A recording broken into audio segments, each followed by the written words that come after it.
Сәлематсыздар, мақалдарыңыз қалай?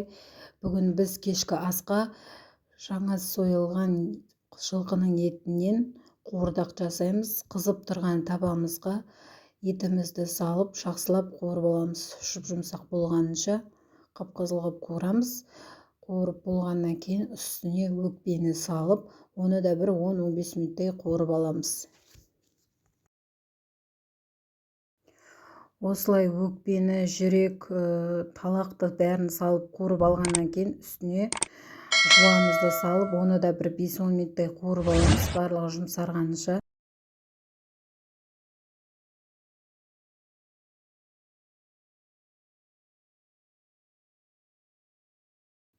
Үстіне сәбізімізді салып, оны да бір жақсылап қуырып аламыз.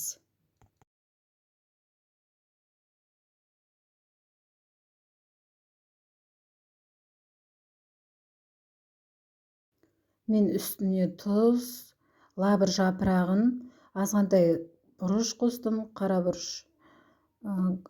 чеснок салдым. Осылардың өзі жақсы дәм береді.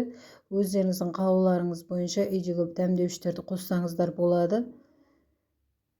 Өте дәмді болып шығады. Үй жағдайында жасап көріңіздер.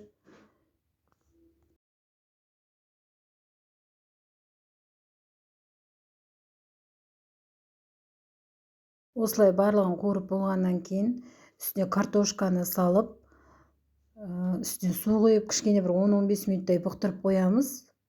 Сосын үстіне бұқтырып болғаннан кейін бауырымызды салып, араластырып, бір 10-15 минуттай жай отқа қойып, бетін жауып бұқтырып қоямыз. Өзінің буына пісіп, дәмі келіп, өте бір дәмді бір тамақ болып шығады. Бір жасап көріңіздер. Бір 10-15 минут ұстап болғаннан кейін табаға салып, дастарханға ұсына берсеңіздер болады. Өте дәмді болып шықты. Ас болсын, жасап көріңіздер.